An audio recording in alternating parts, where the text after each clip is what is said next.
folks, Alicia here. This week's video is all about using sleds to train for ski season.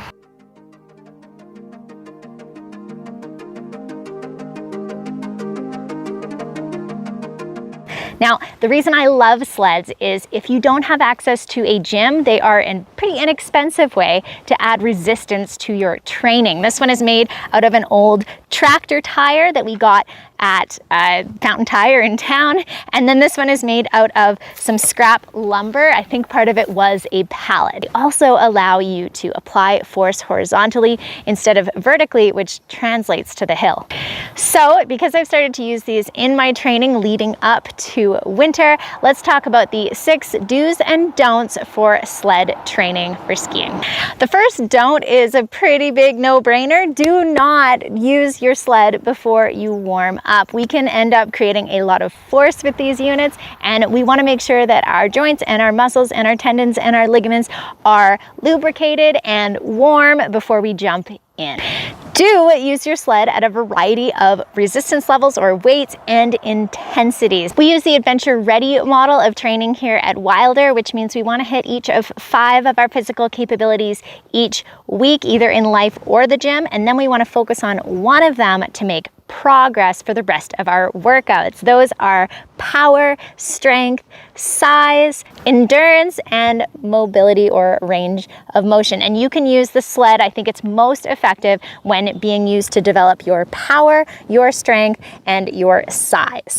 If we're using our sled to build power, we want short pushes, 1 to 10 seconds maximum with nice long rests so our muscles are ready to push again. And we're gonna wanna load that sled up with 30% of our body weight max.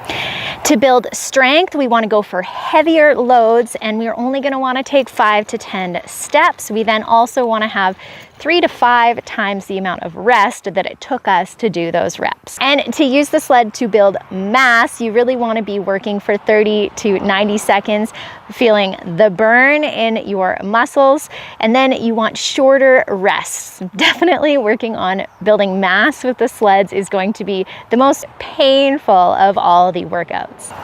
Our second don't is don't forget to balance out sled training with movements that are loading you eccentrically. The cool thing about sled training is that it allows you to work only concentrically because you are only doing the upward portion of a movement.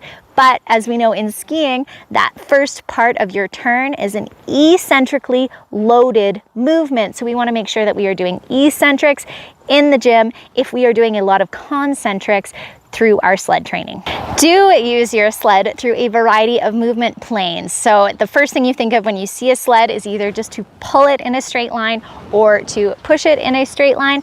I would suggest that you also try using the sled laterally and you turn it around sometimes and push backwards as well. That will be unlocking the sled's potential. Our third don't, and this is a big one, is don't overdo your sled training at first. You want to start with maybe only 2 sets of whatever type of sled push that you are working on that week, and then gradually build up as you get stronger. As with any movement, we want to use progressive overload, so progressively making those workouts more difficult in order to get stronger without burning out. And finally, do recruit friends to do your sled workouts with you. They can be notoriously difficult, and it is way more fun if you're doing them with a group of friends than all by yourself. Have you used sleds for training before? If so, I want to hear about it in the comments. I hope you have a wilder week. I cannot wait for winter, and so I am excited to be making some videos all about getting ready for the season of snow. Have a wilder week, and we'll talk to you guys soon.